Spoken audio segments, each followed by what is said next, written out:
最近一堆阿伯阿嬷捂着肚子来看急性肠胃炎，一问之下，问题竟都出在家里的冰箱。很多人以为冰箱是万能保鲜盒，食物塞进去就安全，但真相可能吓你一跳。研究发现，家庭冰箱的细菌量有时竟比马桶座圈还高。低温虽能减缓细菌生长，却挡不住某些耐冷菌悄悄繁殖，甚至有些食物放进去反而坏更快。你的冰箱可能早已悄悄变身养菌温床。是时候打破迷思，重新认识这台天天用的冷魔法箱了。今天想以一个医生朋友的角度，跟大家聊聊关于我们日常健康的那些事。咱们来说说，有几种食物其实是不适合放在冰箱里的，可能现在就在你家的冰箱里静静躺着呢。来吧，让我们带着对健康的关心，一起检查一下家里的冰箱，把这些所谓的健康隐患清理出去，为家人打造更健康的生活环境。每次逛市场，看到那些新鲜脆嫩的绿叶蔬菜，像芋菜、菠菜、地瓜叶，总是让人忍不住多买一些，心里想着把它们放进冰箱，1周的菜都不用愁了，既方便又省心。但往往现实是，没过几天打开冰箱，发现原本鲜嫩的叶子开始变黄，出现黑点，最后甚至变得黏糊糊，散发出一股怪味，只能惋惜地丢掉。我们常常抱怨菜贩卖的是不新鲜的货，但实际上很多时候问题出在自己身上，是我们选错了保存这些娇嫩蔬菜的方法。冰箱主要是用来保持低温的，但它也是一个相对封闭且潮湿的空间。想象一下，绿叶蔬菜就像是一群需要呼吸的小生命，它们的生命活动、呼吸作用非常旺盛。当我们从市场回来，习惯性地将装着蔬菜的塑料袋口扎紧，然后直接塞进冰箱。这个看似无害的动作，其实对蔬菜造成了很大的伤害。因为蔬菜在呼吸过程中会释放水分，而这些水汽在密闭的塑料袋里无法散去，就会附着在袋子内壁和叶片上。这就像是让每一片菜叶都长时间泡在自己的汗水里，时间一长，菜叶的细胞壁破裂，组织结构被破坏，腐烂的速度也就加快了。更糟糕的是，这种温暖潮湿的小环境简直是霉菌和细菌的天堂，它们在这里大量繁殖，分解蔬菜中的营养成分，还可能产生毒素。这样一来，原本为了保鲜的做法反而成了加速腐败的原因。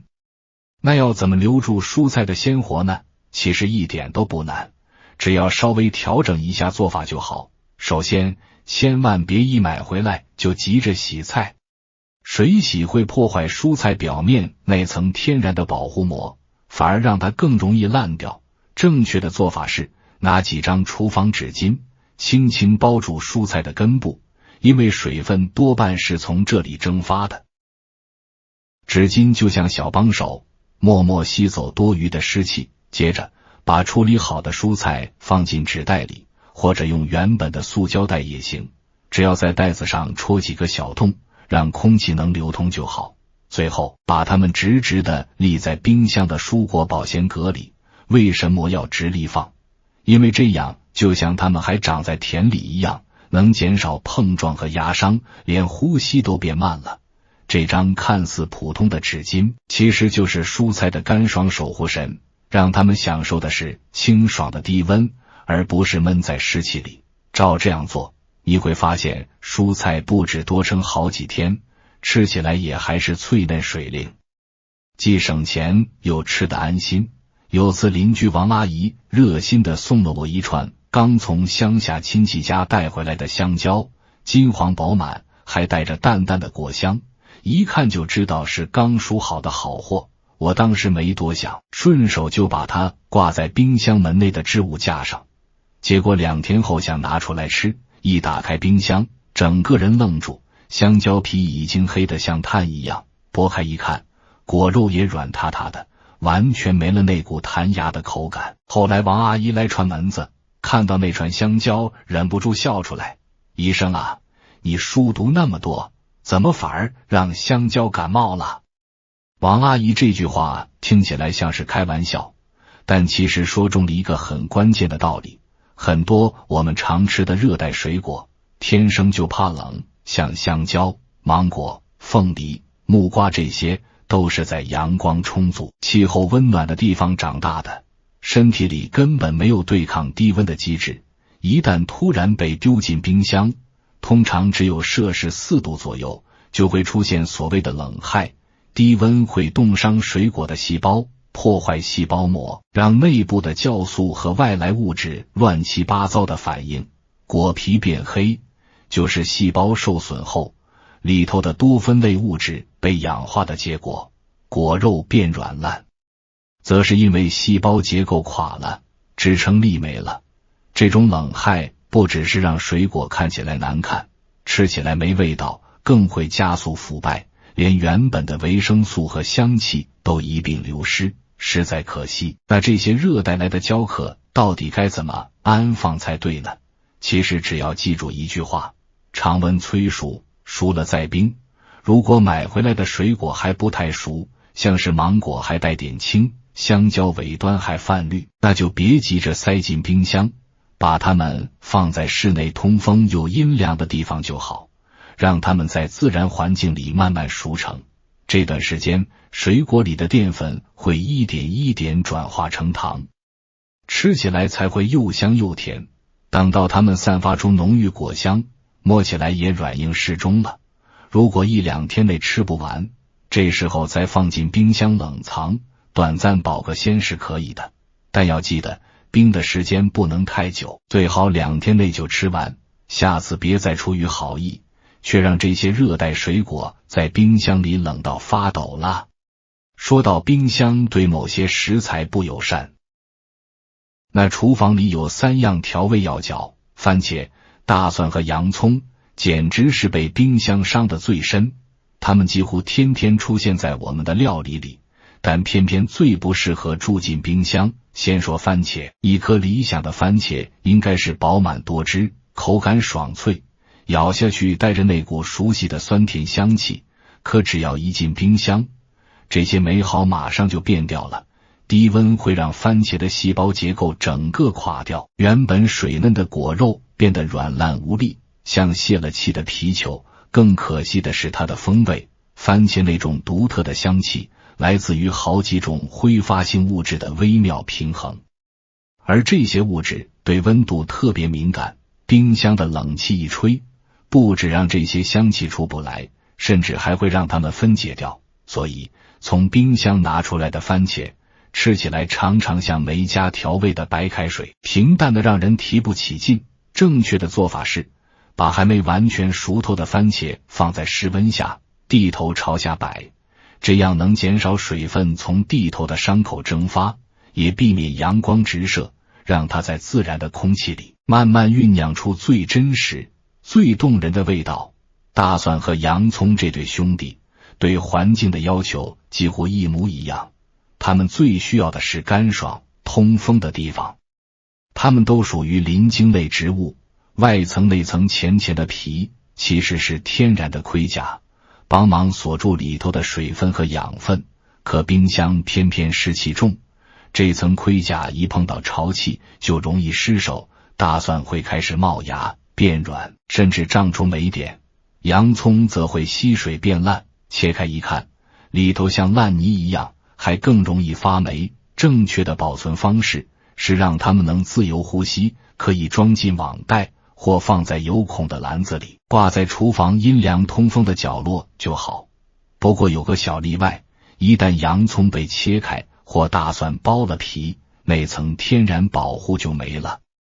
暴露在空气中容易氧化，也容易滋生细菌。这时候就得用保鲜盒或保鲜膜包紧，放进冰箱冷藏，而且最好2-3天内就用完。以前我也常犯一个错，吃不完的吐司、法棍或馒头，总觉得放冰箱能防霉，延长保存时间，结果每次拿出来都让人有点泄气，面包变得又甜又硬，咬下去像在啃木屑，完全没了刚出炉那种柔软蓬松的口感。其实背后的原因是一种叫淀粉老化的物理变化，面包里的淀粉在烘烤时会吸水膨胀，形成我们喜欢的松软结构，但一冷却下来，这个过程就开始倒退，而冰箱冷藏的温度大约0到4度，刚好是淀粉老化最快的黄金温度区。在这个温度下，淀粉分子会快速重新排列结晶，把原本锁住的水分硬生生挤出去，面包自然就前硬了。虽然它还没坏，但吃起来已经没什么乐趣可言。如果想保留面包的柔软，正确做法是用保鲜袋封好，放在室温下，最好2天内吃完。要是买太多一时吃不完，那真正该用的不是冷藏，而是冷冻。零下18摄氏度，在极低温下，水分结成冰晶，淀粉几乎无法重排，老化过程几乎停摆。要吃的时候不用解冻，直接从冷冻库拿出来，丢进烤箱或烤面包机，几分钟后，外皮酥脆，内里柔软，就像刚出炉一样，完全复活。蜂蜜是大自然给我们的甜蜜礼物，它含有极高的糖分，渗透压大，微生物几乎无法生存于其中，因此被称为天然防腐剂。纯正的蜂蜜可以存放很久而不变质，但不少人为了让蜂蜜看起来更卫生，或者担心夏天会坏掉，就把盖子拧紧放进冰箱。结果呢，你会发现原本清澈透明的蜂蜜变得越来越浓稠，甚至结成半透明的白色固体，用汤匙挖起来费劲，泡水时也不容易溶解。这是因为低温会促使蜂蜜里的葡萄糖结晶析出，虽然结晶后的蜂蜜品质并无问题，也不影响食用，但它质地和口感的改变确实带来了不便。其实只要把蜂蜜放在阴凉避光的地方，盖紧瓶盖，就能长久保持其液态的完美状态。同样的道理也适用于一些高糖高油的酱料，比如我们常吃的沙茶酱、花生酱、芝麻酱、辣椒油等。这些酱料因为含有大量的油脂和糖分或盐分，本身就具备一定的防腐能力，将它们放入冰箱，低温可能会导致油脂凝固分层，酱料看起来油水分离，非常影响食欲和烹饪时的取用。风味也会因为低温而变得有些沉闷。通常这些酱料开封后，只要确保每次使用时用前径的勺子，避免带入水分和杂质，放在橱柜里阴凉干燥处保存即可。但这里有一个重要提醒，一定要仔细阅读瓶子上的标签说明。有些酱料，例如一些不含防腐剂的沙拉酱、番茄沙司或者开瓶后的蚝油，厂商会明确注明开封后需冷藏。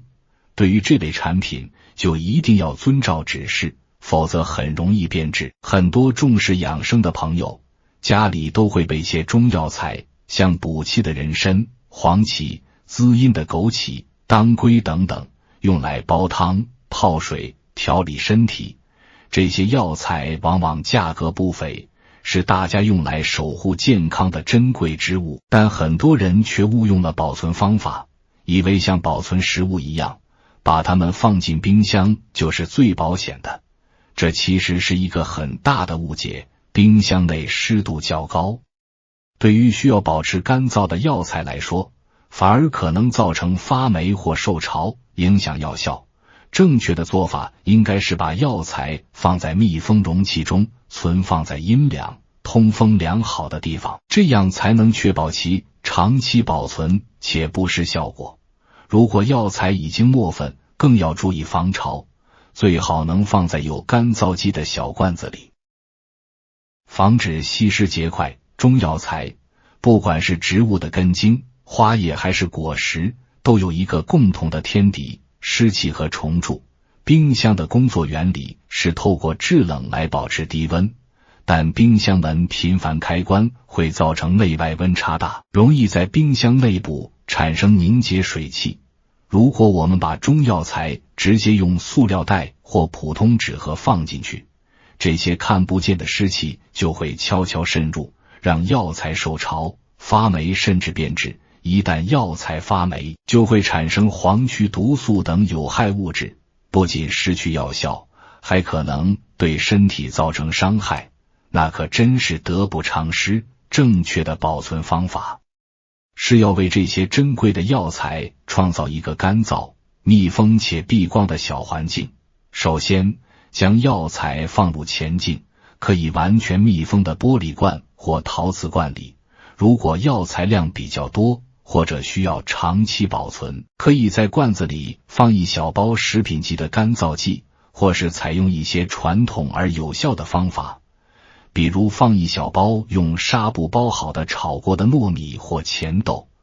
它们能很好的吸收湿气。接着把这个密封罐放在家里阴凉、干燥、通风的地方，像柜子深处就是个好选择。每隔1-2个月，记得打开检查一下，看看药材是否保持干燥，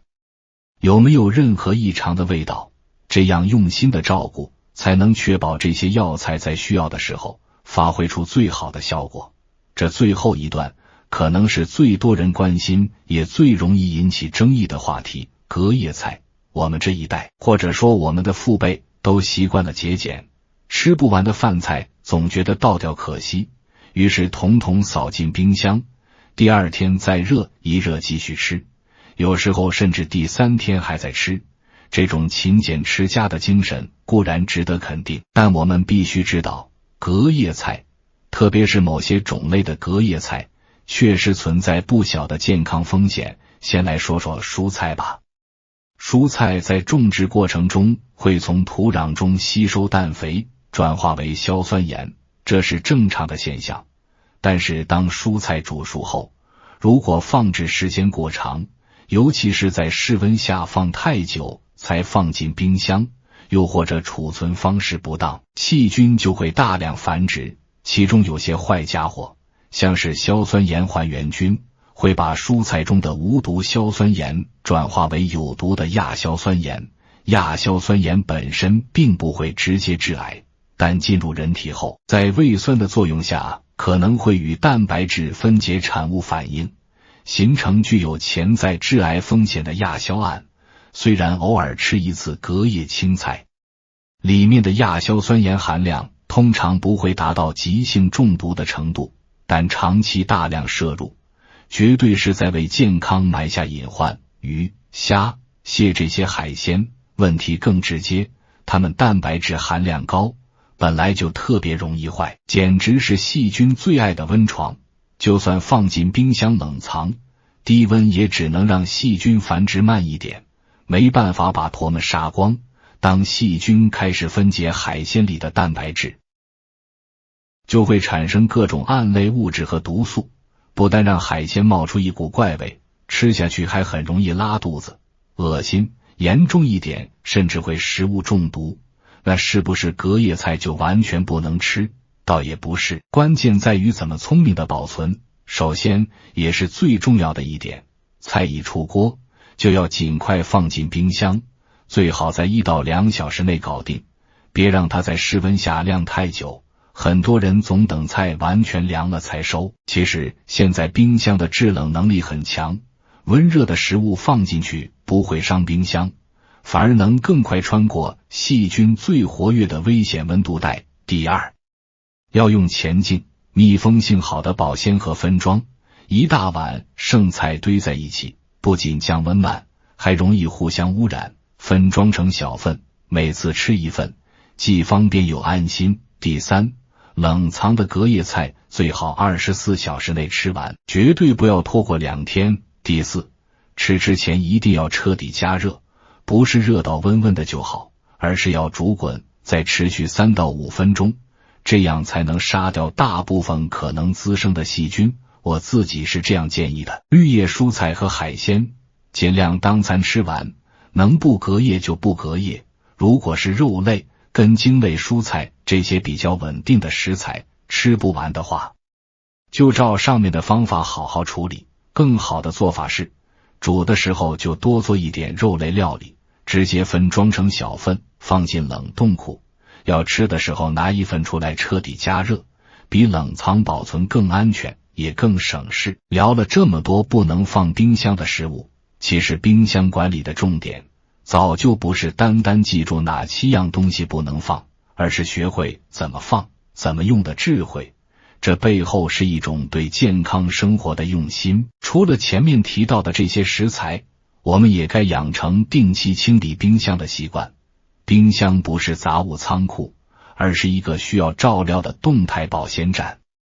我建议每2个月就来一次彻底大扫除，拔掉电源，把所有东西拿出来，用稀释过的小苏打水或白醋水仔仔细细擦一遍内壁、层架和每个角落，这样不只能去污，还能有效消除异味。另外，冰箱也不要塞太满，7分满最理想，塞得太满会阻碍冷空气流通，冷却不均，不但耗电，食物也更容易坏。让冷气能在每样食材周围自由流动，才能真正发挥冰箱的保鲜力。健康这件事，从来不是一夕之间就能完成的大工程，而是由无数个微小却正确的日常习惯，一点一滴累积起来的。均衡的饮食、适度的运动、开朗的心情，还有像管理冰箱这样细致的生活小事，都像一条条坚韧的丝线，慢慢编织成我们稳固的健康防线。别小看这些看似不起眼的细节，它们其实是守护身体的第一道，也是最重要的一道关卡。各位老朋友，今天我们一起把家里的冰箱仔细寻了一遍，找出了那7样最好请出去的食物，从娇嫩的绿叶菜、怕冷的热带水果，到风味独特的调味品，再到大家最常问的隔夜菜，每一样都紧紧扣着我们和家人的日常饮食健康。要改变用了几十年的老习惯，确实不容易，一开始可能会觉得麻烦、不习惯，但为了自己和家人的身体，其实只要从这些微小的地方开始调整，一点都不难。健康从来不是遥不可及的目标，它就藏在我们每天的选择里，藏在你是把那串还带点青的香蕉顺手塞进冰箱，还是轻轻挂在厨房通风的钩子上，藏在你是用焖湿的塑胶袋包青菜，还是多花10秒拿张厨房纸巾包住根部，也藏在你面对剩菜时，是让它在桌上放凉2-3个钟头，还是趁热装进密封盒马上收进冰箱。只要我们多一分留意，多一分学习，多一分对身体的体贴，健康就会默默回报我们多一分安心。别觉得这些事太琐碎，也别因为偶尔忘记就觉得挫败，就把我当成一个随时可以聊聊的医生朋友吧。不管是冰箱该怎么整理，还是其他生活里的健康小疑问，都欢迎你来问。让我们就从今天开始，从读完这篇文章的这一刻起，一起动手，给家里的冰箱来一次真正的健康大扫除。相信你自己，你绝对做得到，为自己的健康负起责任，也为家人打造一个更安心、更舒适、更健康的生活环境。祝福大家夜里好眠，身体硬朗，吃什么都香。